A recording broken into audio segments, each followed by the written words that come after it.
Hearken, fragrance seekers, to a tale of shadows and scent. For long have I wandered this perfume wilderness, scouring its plains in search of a house that dares to ignite my senses.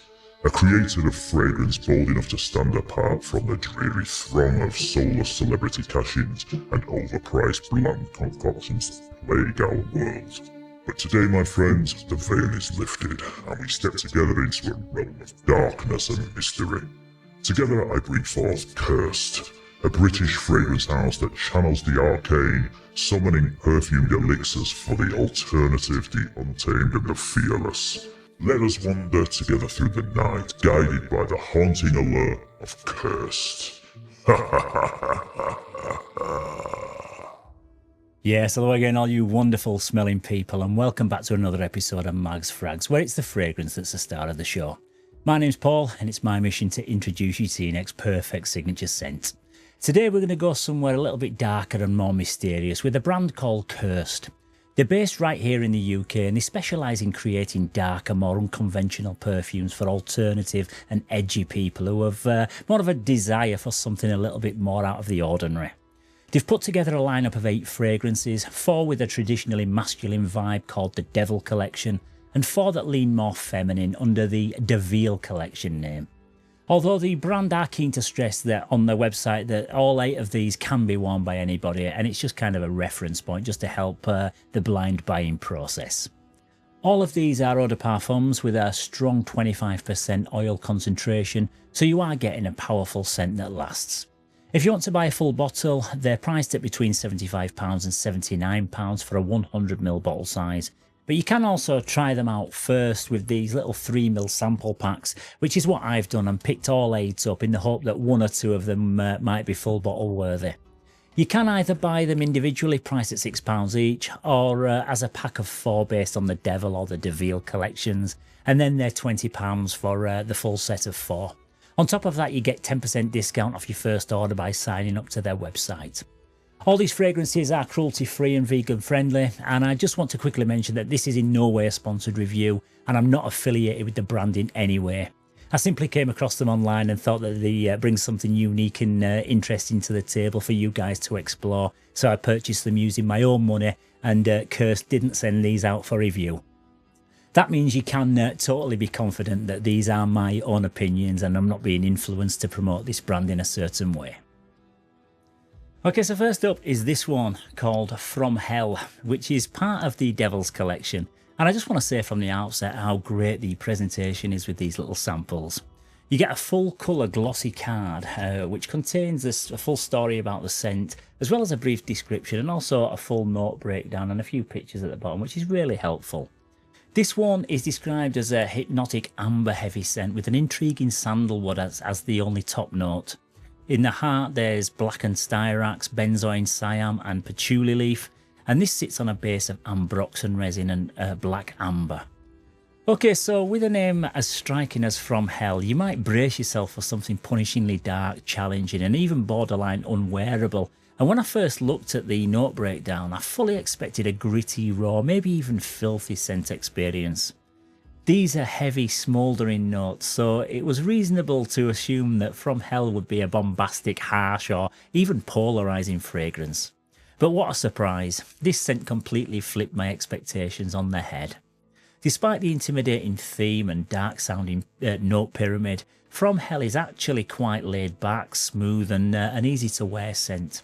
It is hypnotic, yes, but in a warm, cosy, approachable way rather than something sinister or aggressive. The dominant notes are undoubtedly the amber and the patchouli. They just intertwine beautifully to create a semi-sweet, resinous, earthy accord that feels familiar and comforting rather than abrasive. Right from the first spray, there's a creamy, soft sandalwood that gently welcomes you in. It's subtle, but enough to just keep the opening from feeling too abrupt or sharp. That smoothness gives way to a midsection of blackened styrax, benzoin and patchouli leaf, which together deliver a slightly smoky, balsamic sweetness. The benzoin in particular softens any rough edges, adding a resinous, almost vanilla-like quality that complements the earthiness of the patchouli. There is also a fairly bright mineral accord too that just seems to float over the top of the ambery sweetness and just adds a crisp freshness.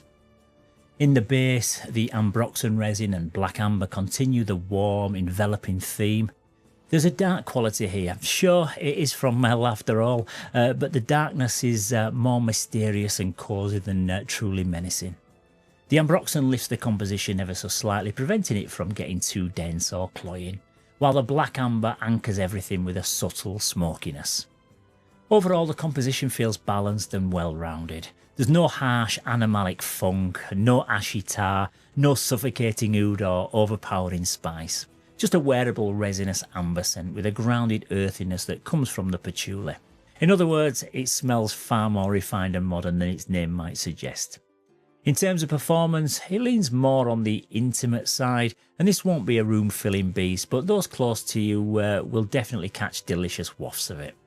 Longevity is respectable, with the scent lingering nicely through the night, and overall, I would say that From Hell seems tailor-made for nighttime and cooler weather situations. Whether it's cosy, slightly mysterious amber patchouli blend can really shine. If you're drawn to resinous, earthy amber fragrances but just want something more approachable than confrontational, then this is well worth checking out. Okay, so next up we've got this one, which goes by the name of Death's Elixir, which contains a formidable blend of hard-hitting notes. Up top there's green cardamom, sargol saffron and scepter raspberry. In the heart there's black leather, jasmine flowers and sweet amber, and the base notes in this are aged oak moss, patchouli leaf and vetiver. Okay, so from the first 10 seconds of wearing Death's Elixir, you can tell it's way more dangerous and challenging than the From Hell one that I've just spoken about, and this is a fragrance that feels like pure rock and roll bottled up. From the very first spray, it hits you hard with a spicy, fearless punch. The top notes bring green cardamom, giving a sharp, fresh kick, mixed with rich saffron that feels almost luxurious and a sweet twist of scepter raspberry. Altogether, it's a blast of spicy energy, like revving up a loud motorcycle before tearing off down the motorway. As it starts to settle on the skin, Death's Elixir moves into a darker, bolder heart. The black leather note really stands out, smelling like a really well-worn leather biker jacket with plenty of attitude and character. This leathery note stays strong, backed up by a soft touch of jasmine flowers, which adds a floral hint, so it doesn't become too harsh. There's also a sweet amber in the heart that brings some warmth and smoothness to and just balances out the rougher leather vibe, and it feels both wild and slightly classy at the same time.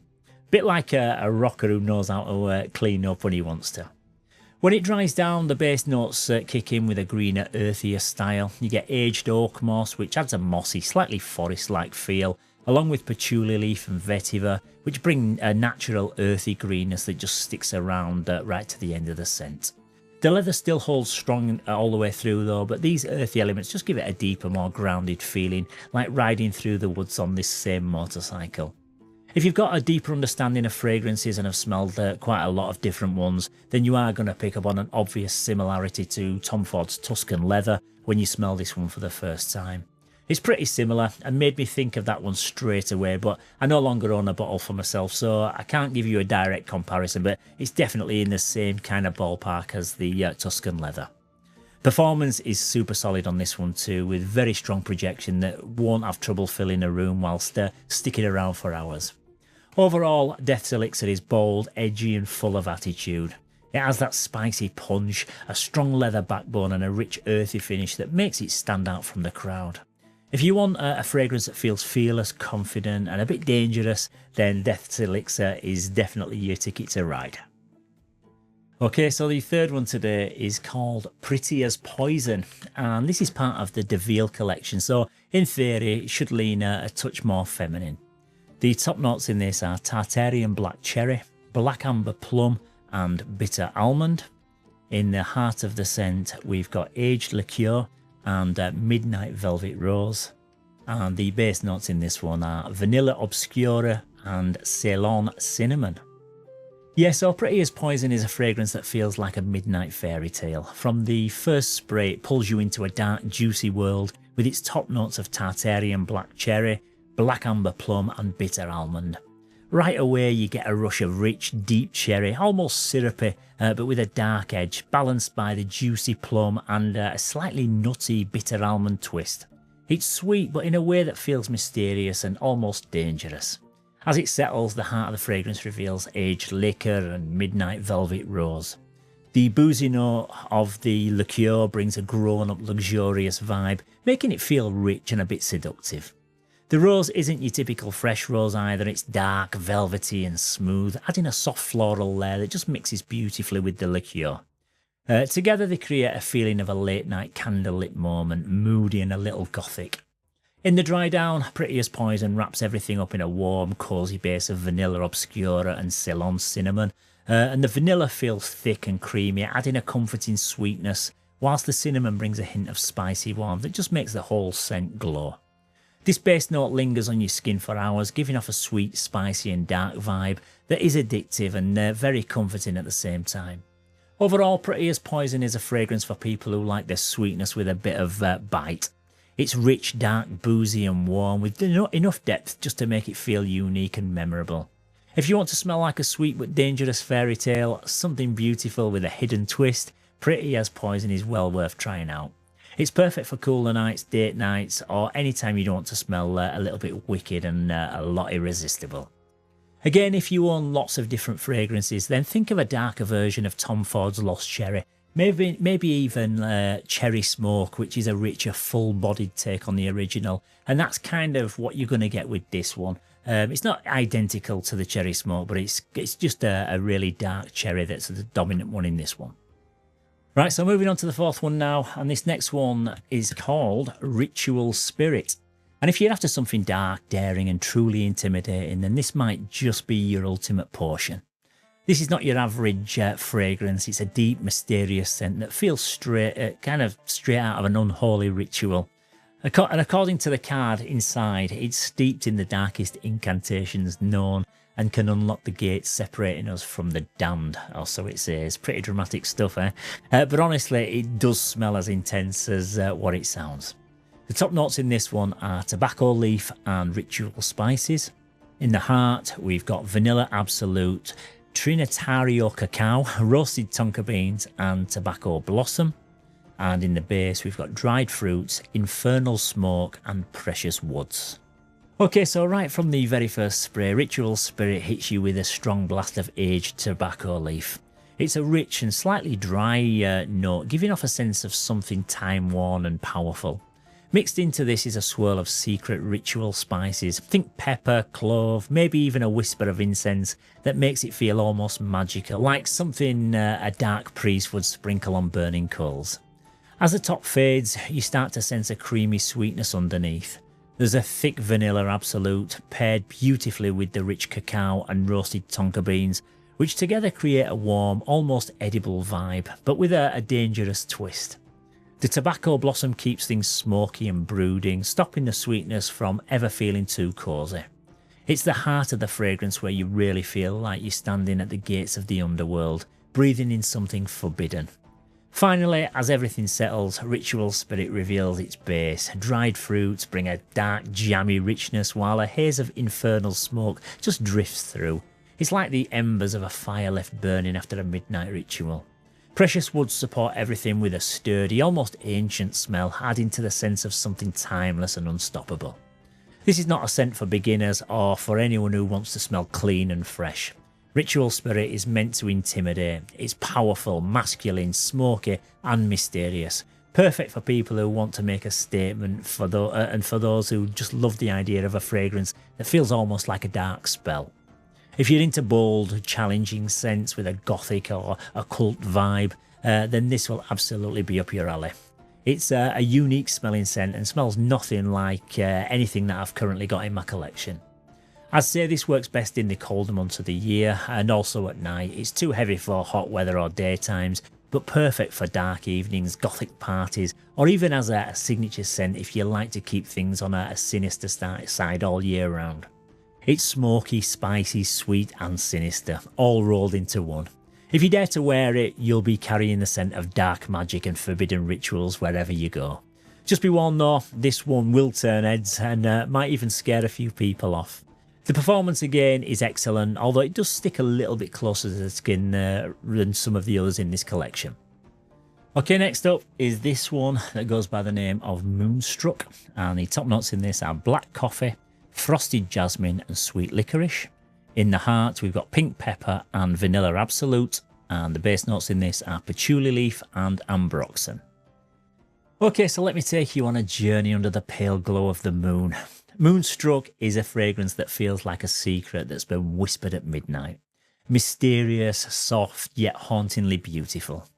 The first spray hits you with a daring mix of black coffee and sweet licorice, giving a dark, almost witchy sweetness.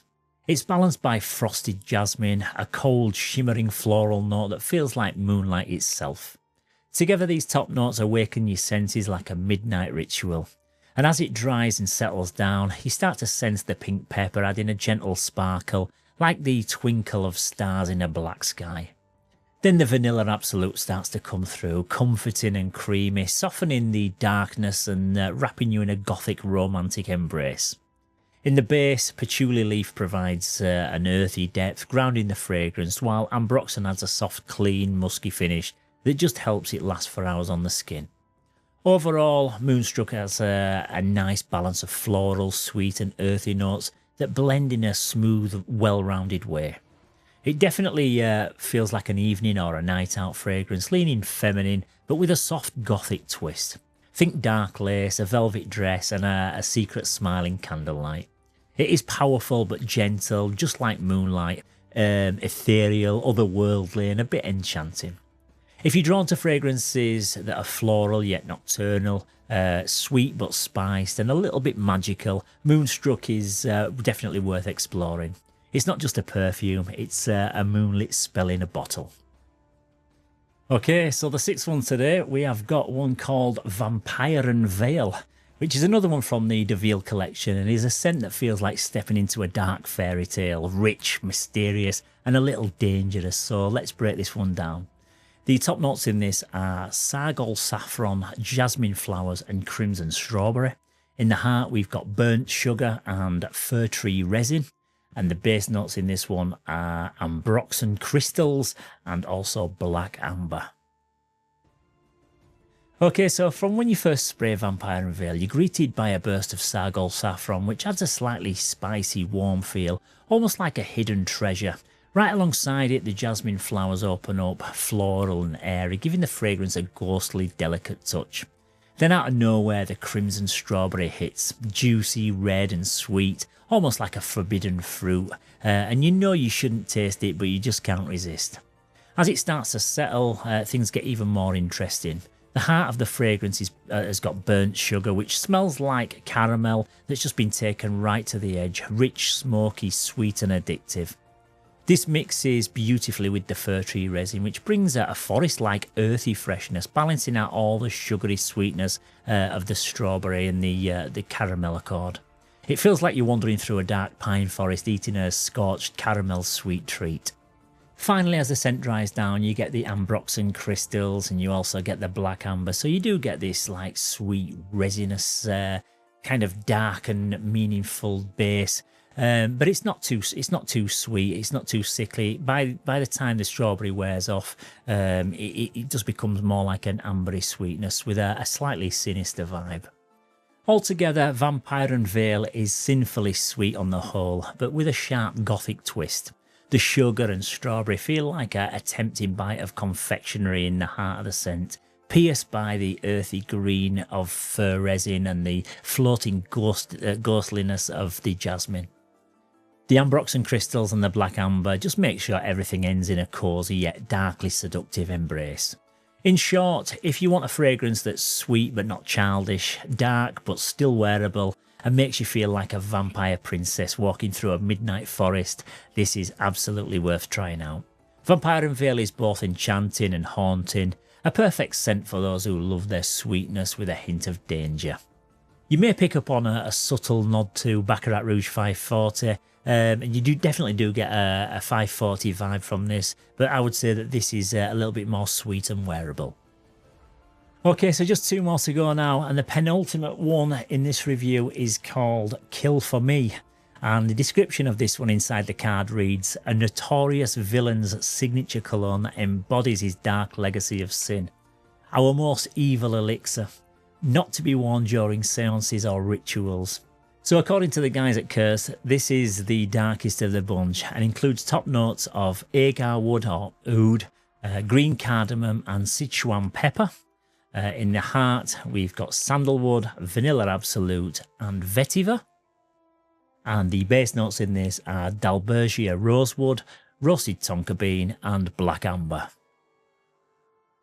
Yeah, so this one opens up actually quite bright with plenty of spice and a metallic mineral accord, and for the first 5 or 10 minutes or so, it tricks you into believing that it's a crisp, fresh scent.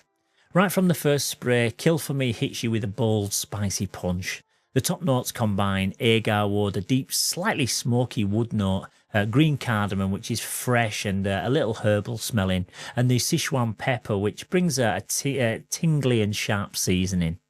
Altogether, this creates a very bright, spicy opening that also feels a bit metallic and mineral-like, as I've just mentioned. It's almost like you get this cold and ghostly-like breeze that just runs through an abandoned place. As the scent starts to settle, the heart notes show up. You get sandalwood, which is creamy and smooth, blending with vanilla absolute and the vetiver. Even though vanilla usually adds quite a lot of sweetness, here it stays minimal, letting the woodiness stand out. The vetiver adds a slightly green, earthy character, keeping things grounded and fresh without ever getting sweet or syrupy. In the final dry down, Kill For Me leans fully into its masculine woody character. The base includes dalbergia rosewood, which has a rich, almost rose-like woodiness. You get the roasted tonka bean, which is nutty and slightly warm and kind of semi-sweet. And you also get the dark and resinous character of black amber. These base notes do bring a hint of sweetness, but this is definitely the least sweet one in the collection in my opinion, even though it contains so many recognisable sweeter ingredients.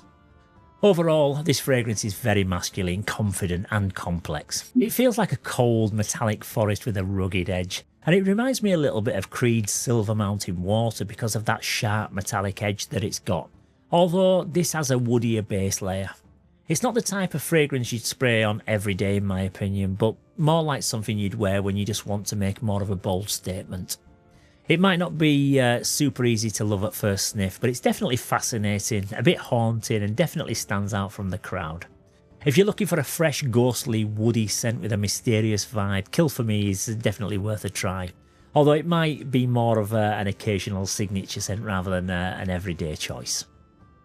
And finally, we have got this one, which goes by the name of Crystal Ritual, described as a haunting elixir of resurrection conjured by a widow's grieving heart and the peculiar tempting glow of a mysterious crystal. So yeah, the top notes in this one are frosted jasmine, crimson strawberry and midnight velvet rose. In the heart, we've got precious woods and charred styrax, and the base notes in this are Palo Santo and sweet amber. Okay, so this one is a truly charming and playful perfume that feels like a sparkling fruity secret. From the first initial spray, you're welcomed by a bright fruity sweetness thanks to the frosted jasmine, the crimson strawberry and a touch of midnight velvet rose. This opening feels joyful and fresh, like biting into a juicy strawberry on a cool summer evening, surrounded by delicate flowers. As it settles on the skin, the heart of the fragrance begins to show. Here the perfume becomes warmer and slightly deeper, with precious woods adding a soft, elegant backbone. There is also charred styrax, which brings a gentle smoky note. Think of it as a toasted marshmallow, giving a hint of mystery and depth to balance out the sweetness. In the base, Palo Santo and sweet amber come together to leave a comforting, slightly creamy trail. The Palo Santo feels calming and smooth, while the amber keeps things cosy and soft, just wrapping the scent in like a warm hug that stays with you for hours. Overall, Crystal Ritual is a sweet, fruity and feminine scent that is easy to wear for everyday use. It feels playful, happy and confident, and perfect for someone who just wants to smell delightful without being too heavy or overpowering. Whether you're going out with friends, heading into a day, or just want to feel good in your own skin, then I would say Crystal Ritual is a wonderful choice. If you love fragrances that mix fresh berries with floral notes and finish on a warm, slightly woody base, Crystal Ritual might just become your new signature scent. It's fun, modern and a little bit magical, but not exactly what you'd expect from a brand called Cursed. This is more like it's been sent from heaven with its sexy, fruity and playful aroma. Okay, so that's all 8, and I've got to say that it's been absolutely ages since I've had so much fun exploring a new collection of fragrances, and I hope you've all enjoyed unearthing some new discoveries, and maybe 1 or 2 of these have pricked your interest. There's absolutely something for everyone in this collection, and what I would say is that don't be intimidated by the sinister names and the Gothic references, because all of these are just totally wearable, and some of the feminine leaning ones are actually, they smell quite delicate and pretty. As a man, there's perhaps only the Pretty as Poison that I'd consider wearing myself, and that one's in the DeVille collection, and this is the one that I reckon most women will enjoy also. Out of the masculine ones, I'd say that From Hell and the Ritual Spirit are the ones that I'd probably wear the most. Although if you enjoy a good rock style leathery scent, then definitely have a look at Devil's Elixir, because that's one to look out for. But once again, that's about it for this review, and thanks for sticking with me to the end, because it's been a long one. In the next episode, I've got another new exclusive 2025 release to tell you all about, but it's actually stuck at customs at the moment, and so far it's taken about 3 weeks to arrive, but as soon as it drops, I'll let you know all about it. And as always, guys, if you are new to the channel and you like my content, then please consider subscribing, and maybe check out a few of my other reviews, because there's about 500 videos on my channel now, so plenty of good stuff for you to discover. So once again, folks, thank you very much for tuning in today. Stay safe, keep smelling fresh, and I'll see you very, very soon for another one. Bye bye for now.